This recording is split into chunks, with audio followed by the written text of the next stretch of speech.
I know you want Usyk next, but you suspect that he'll vacate the WBO belt, which you are the mandatory for. So where does that leave you? Does it leave you with Derek Chisora? Does it leave you with jakepaul? Who else is available? I mean, jakepaul. Moses Atoma's the #1 though, after you, isn't he? Moses is #1, yes. Yeah. So it could even be Moses.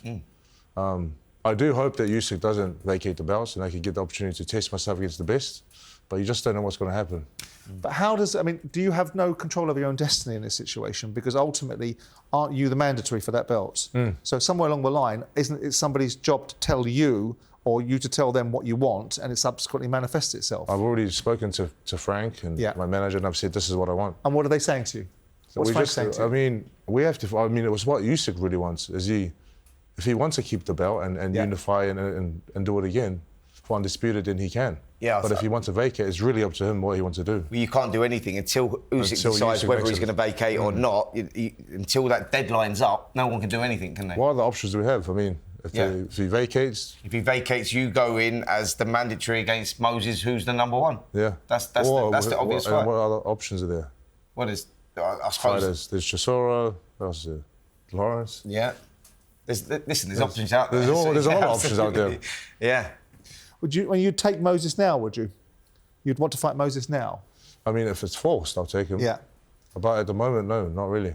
I want to be fighting the guys that are above me. I mean, Usyk, because this is the only one right now. What about Anthony Joshua? I mean, commercially, Anthony Joshua is the noise still. And one of the things I saw, I don't know what you guys saw this, I don't know what you thought, and I don't like to discredit anybody in any shape or form, but the level of intensity, what I saw on Saturday night was a level of interest and focus in the arena. And when the main event was announced, after Lawrence's fight against Kevin Lerena, the atmosphere went up a level. But it never replicated the level it went up when Joshua fought Dubois a year ago. And so this X factor that Anthony Joshua has to bring, whatever you think of him as a fighter, and I'm not his biggest supporter. But he does bring that X factor. But he brings that intensity. So what about Joshua as an opportunity for you? I think Joshua, from what I've been seeing, is talking about Jake Paul, right? Or Jake Paul's talking about Joshua. You know what I mean? Right, so if Joshua's really still, like Lawrence said, if he's still motivated and he still wants to box and give it everything he has, then he has to fight one of us to get back to the top. But at what point, we're going to hear from Jake Paul in a minute, but at what point do you, as the mandatory challenger for the WBO, let's say that Usyk vacates the belt. Is it the WBO that's next up? Do you get the first odds? Yes. So it's the WBO. So if Usyk's going to fight again, he has to fight you or vacate the belt. Or vacate the belt. So assuming that you think you know that he's going to vacate, and if you're right, at what point is Frank going to be providing you with the alternative? As soon as Usyk makes a decision, then we want to know exactly what we're doing. And what timelines does that happen? Is it 28 days? No, I think 7 days for Usyk to decide. Is it 7 days? I'm not sure. I'm not sure. Or is it the same as I thought. So, if Usyk vacates, you're saying Moses Atoma is the next fight? Well, I'm not saying. Yeah, I'm saying he's #1. Whether he's the next fight, but like you say, commercially, if you're looking at things and weighing up that him and Joshua have got history, you go, well, that's a fight that would sell and could sell. But if you were going by the way the rankings are, you're talking about it's got to be Parker versus Atoma, because that's how it would lie. OK. Well, look, we mentioned Jake Paul. As much as I don't like to give Sideshow Bob too much airtime, let's have a listen to what he was saying with Turki Al-Sheikh. I'll put some meat on the bones of you and Anthony Joshua. Is it happening or not? It's going to happen. It's going to happen. I want it to happen here. All the odds stacked against me.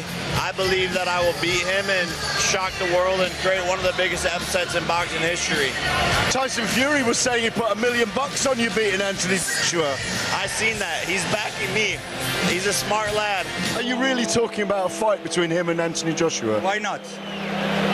It is a win-win deal. You seem to have made anything possible in boxing. Is the dream coming true? I sat with you a long time ago now. You are with me from 3 years now. You see what happened. But Saudi Arabia now is pushing to have big events, great events, not only inside the kingdom, also outside the kingdom. We have a lot of things here in England. You see Newcastle, you see a lot of things. About the boxing, the most important things now for all of us, no more pay-per-view. This is the important thing. You're close to Anthony, Lawrence. Yep. At one point, you might have been considered to be a little bit of a protege of his. Where are you on this nonsense? Where am I? I can't see it happening. I can't. Although yes, lots of money, so on and so forth.